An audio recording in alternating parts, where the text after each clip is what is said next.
Welcome back. It's still the morning brief right here on Channels Television, and we have a packed show for you. But let's start with what the papers are saying, and we're pretty much spoiled for choice because the papers are busy in many different ways. Let's start with the Vanguard newspaper, and it focuses on politics this morning. By the way, we have joining us Mr. Adeni Ifetayo, our regular media analyst that's always dependable. Welcome.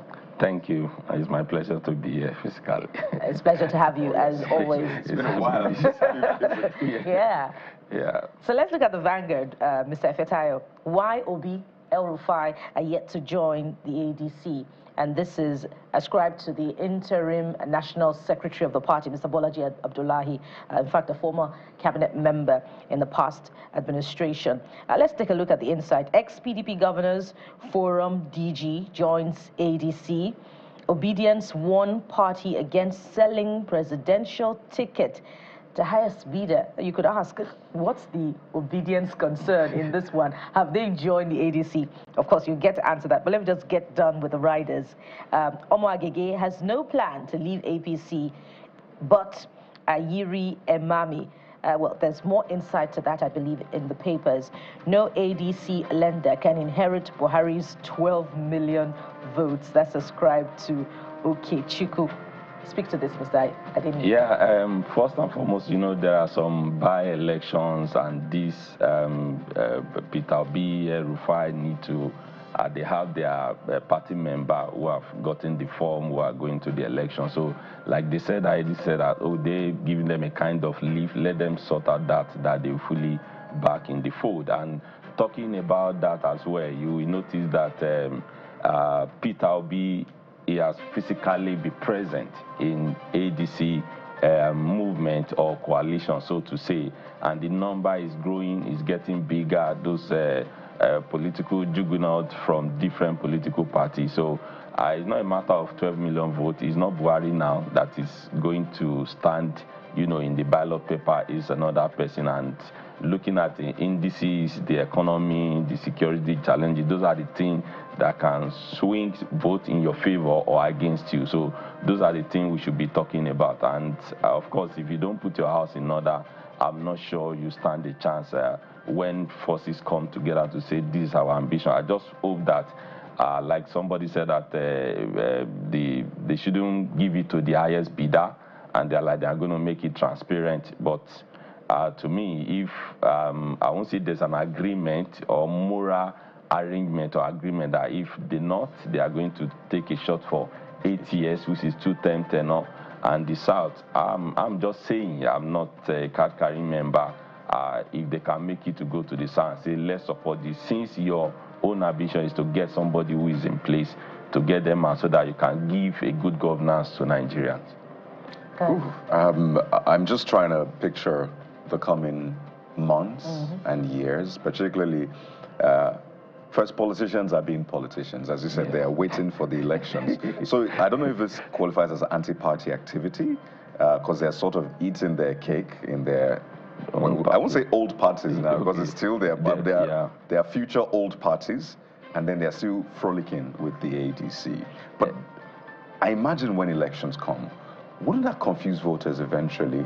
Because today, or at least they voted for, let's say, a candidate in the Labour Party, and then you have to tell them that same candidate is now in the ADC, so you have to vote. Or will those candidates, would you advise them to stay in the Labour Party while Peter Obi moves to the ADC, or does Peter Obi stay in the Labour Party but still backed by the coalition? I don't know. You know, Nigerian politics is so dynamic. So you will remember, I think during the last election, I think in this particular state, or 2015, when a presidential candidate of APC said in Ogun State, let me say it, and say, presidential election, vote for APC, but when it comes to governorship election, vote for the candidate of your choice. So you can see that sometimes, yes, they will lose some votes, and some of these people, they also have their structure, their follower, that they have a means of communication, whether WhatsApp group or whatever it is. So within the next 1 week, when you have this vote before the next vote, that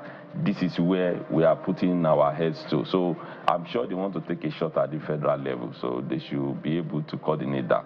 Interesting. So let's take a look at The Guardian newspaper. The Guardian newspaper is next, and it leads with a Monetary Policy Committee.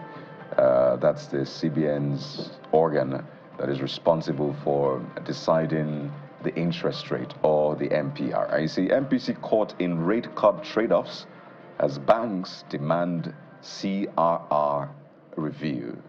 So that's the cash reserve ratio. Don't worry, don't get lost in all of the terms.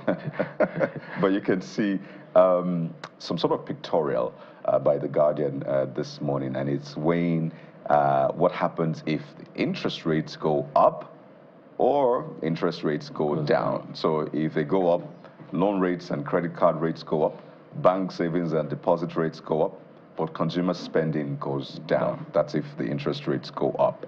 But if the interest rates go down, at least we expect that it should be cheaper to borrow if it trickles down to the banks, because there's another entirely.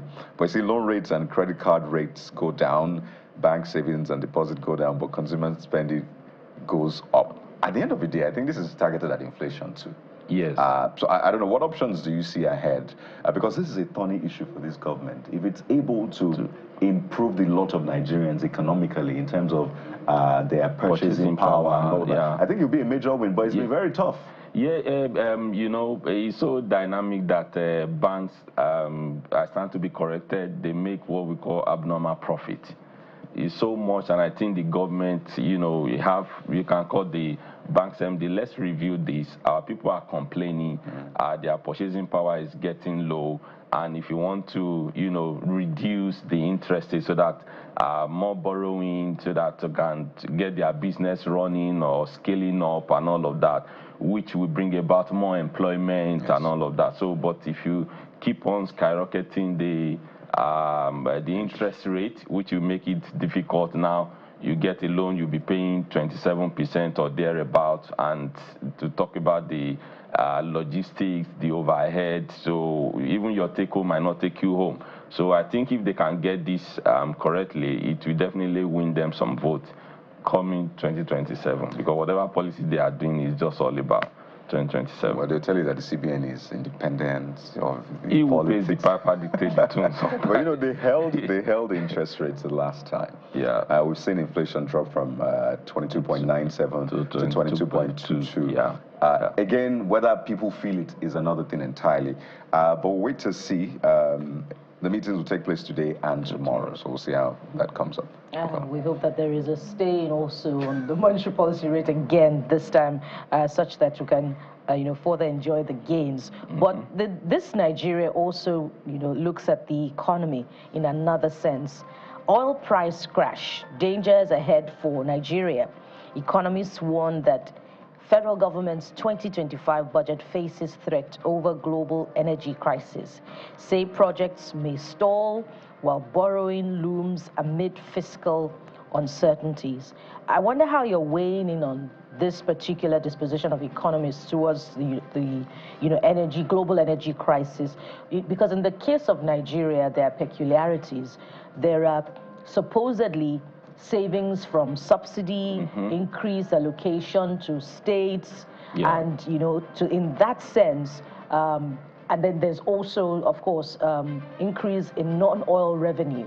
So in that sense, there are revenues here and there when you also add loans secured from international financial institutions.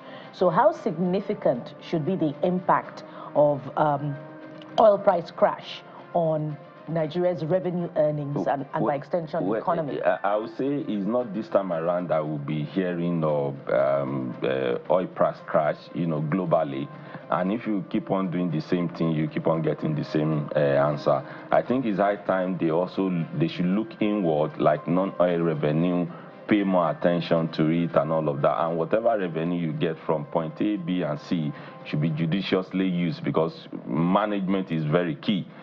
You just discovered that they said some monies are missing, the projects that the money have been released, they are not even getting to 15%, you know, execution and all of that. Those are the things they should look into to make sure whatever little resources we have, regardless of what is happening globally, let's use it judiciously, and they can as well reduce the borrowing, unless it's for critical infrastructure that whatever we generated internally cannot take care of. And if they take care of management, yeah, I'm sure we will get better off whether global oil price crash or whatever it is.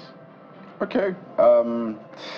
Because clearly our budget benchmark at 75 is way higher than what it is. That's the price 69, and we expect that there's more uncertainty in the future. So every passing day, we're losing money, at least $6, which is a lot. In between, very. When you multiply it by the millions of barrels. Yeah. But let's go to Abuja Inquirer and take a look at what's happening in our capital city. The Abuja Inquirer has this story on Uni Abuja, Wike battle over land grab allegation, Varsity Mall's petition to Tinubu. So this land matter, clearly it's the FCT, and land is big deal in the FCT, but it's not going away anytime soon. So it's Uni Abuja and the FCT minister, one an institution, another the head of an institution, who's also been described as an institution himself. But this is one issue that has not gone away. The reports around his son getting land, a lot of people not being happy in terms of the land allocation, him saying, well, we're no more doing what they used to do in the past. Now it's only for those who really go through the whole process. So it's been a lot of controversy. I don't know, is this for the president to resolve? Or, I mean, why do we keep doing that? Aren't there laws to actually... Yes, you know, when it comes to two institutions, you know, at a loggerhead, I think this is high time, especially when it has to do with FCT, Federal Capital Territory. And this is high time, I think the presidency should wade into the situation. You come with your facts, let's look at it. And whoever is found culpable should be punished. Why the presidency? Because aren't there laws to look at this? There are laws. Who is going to sue the FCT minister, or who is going to even the Abuja, the University of Abuja as an institution? You know, sometimes they say where two elephants fight, the grass suffer, but just to serve as a deterrent. And knows some of those things also happen in other agencies and all of that. But if they could be transparent with this and let the Nigerians see what has happened, what has transpired, I think it will serve as a deterrent for those who have been entrusted with a public office or with being in charge of this and that, you know, to take more than they can chew for themselves. Or you are there to serve the public, and I think the interest of the public should override whatever personal or family ambitions that you have.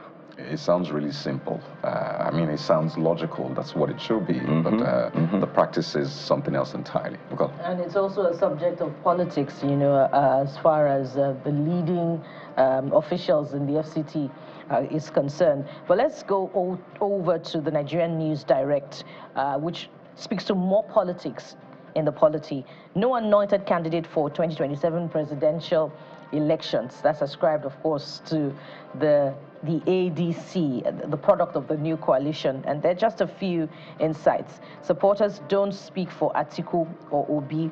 Opposition coalition cautions camps as Binani dumps APC, joins ADC in dramatic twist. And of course, we also heard you know, earlier last week that another senator had left the Labour Party to join the ADC.